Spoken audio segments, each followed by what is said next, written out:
Today I've got some manga recommendations for you.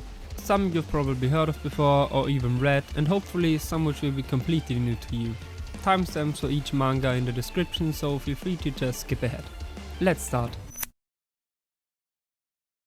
In Touge Oni, Primal Gods in ancient times, we follow the 12-year-old Mio, an orphan that got chosen to be the yearly sacrifice for the village local kami.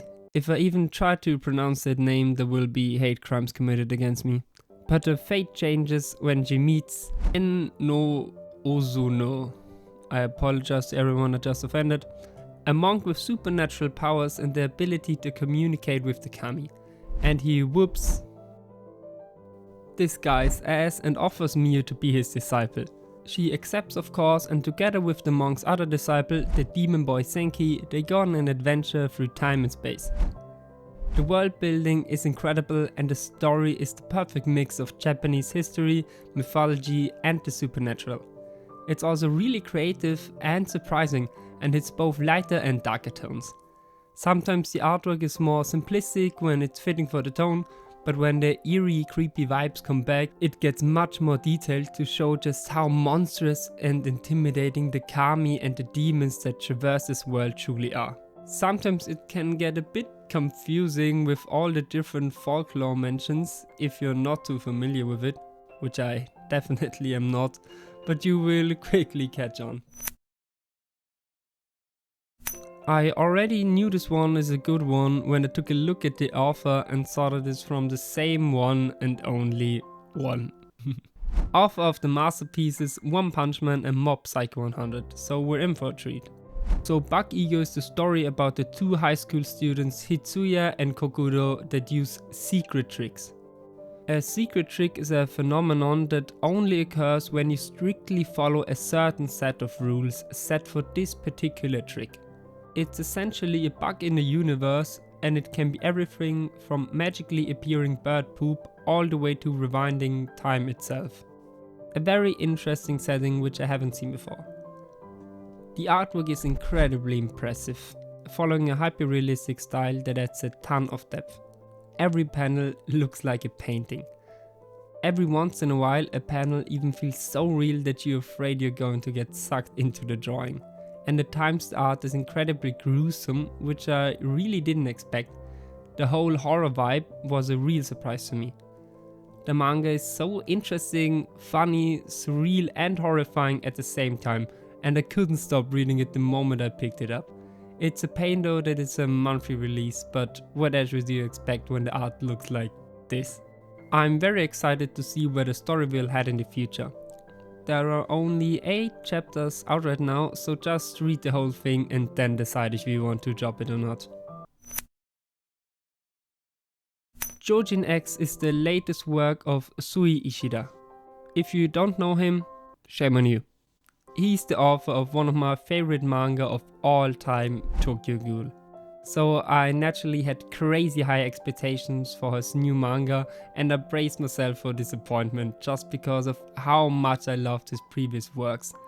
But despite the odds, Choujin X definitely did not let me down. Tokyo and Azuma are normal students that live in the partially destroyed Yamato prefecture with perfect view of this completely normal tower. One day after going home from school, they get attacked by Choujin. Choujin are humans with special abilities like turning into beasts, space and time manipulation, or being really ugly. After being backed into a corner, the only possibility to escape is to inject them with a serum that turns them into Choujins as well. This series is definitely my personal favorite on this list, and the story is so good. We follow Tokyo on his journey to finally stop being a wimp and fight to protect what he cherishes. And while it does have some similarities, it's not another Tokyo Ghoul. Yes, both main characters live normal lives until suddenly everything changes and they have to live with how they are now, but Choujin X focuses on different themes than Tokyo Ghoul. I also have to praise the portrayal of trauma and how some of the characters deal with that trauma.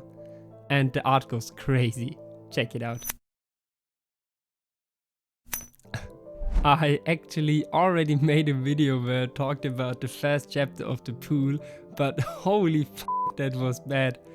Do not watch it. It was my first video ever and I can't even watch it without cringing myself to death. But knowing me, I will probably say the same thing about this video in a few months' time, when the video quality hopefully improved a bit. I just realized that I'm yapping again, so just like Choujin X, The Pool is also the latest work of a famous mangaka. The Pool is made by the same author as Arjun Demi-Human, so you know that this one will hit. It's got a rare and very interesting premise, and it already surprised me multiple times, especially with everything that happens after chapter 8 and beyond. I don't think that I have to say too much about the art because the panels in Arjun already look incredible and the author certainly did not lose his edge. And his ability to convey a character's emotion in just a single panel is crazy. You actually feel whenever a person is afraid, nervous or whatever the emotion might be. I also love the horror components mixed in with the classic 80s sci-fi look. You don't see that anymore. There are only about 10 chapters out right now I think, so read with caution because you will want more. Black Torch is a manga that I read a few years ago and I actually really liked it even though the story is nothing new. Jiro is a high school student that can talk to animals. And after he receives a mortal wound while trying to rescue a black cat, in order to revive him, he gets possessed by the cat, which is actually a demon. So yeah, the classic possessed MC that's too powerful for his own good. Back in the day was Naruto, now it's Itadori. But the execution is actually really good and look at this cute boy. The art is great and because of the smoky, shadowy abilities of the demon that possesses Jiro, the fight scenes are so cool, like look at that. The only reason I thought of this manga was because a few weeks ago I read that it would get an anime, which actually shocked me because from everything I know, the manga got axed years ago.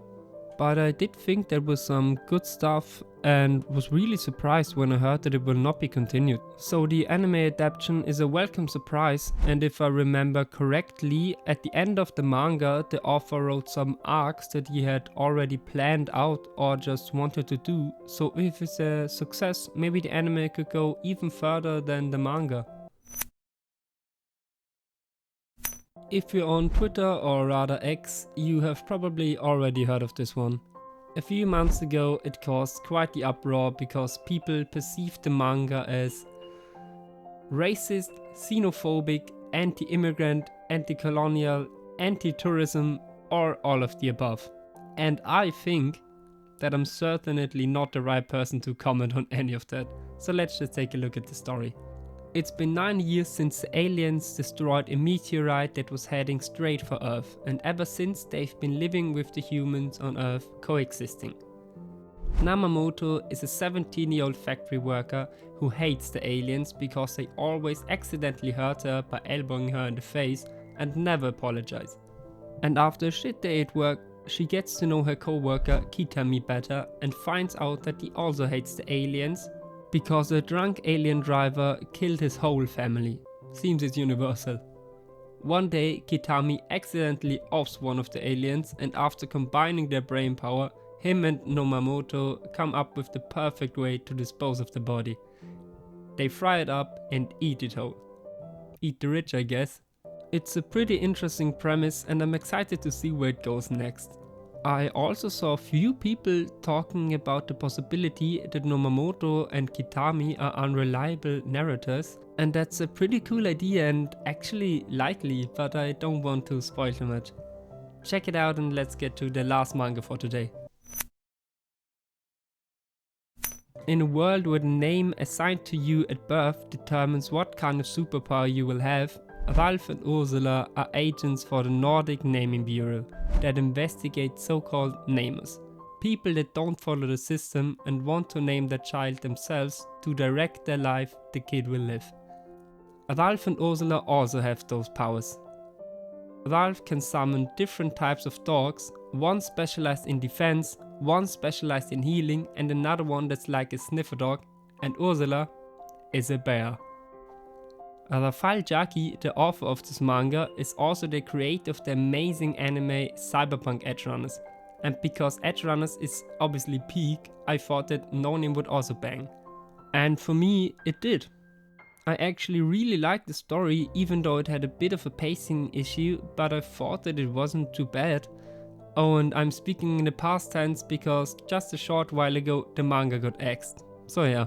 It's a bit sad because it was really promising, because the art and world building was top notch, but hey, who's to say it won't get the Black Torch treatment? It only has 15 chapters, so it's a really quick read, so just form your own opinion. My personal favorite on this list is definitely Choujin X, but Touge Oni is really good and it's a shame that it's not well known. So yeah, I think that's all for today, so stay safe, stay happy, bye.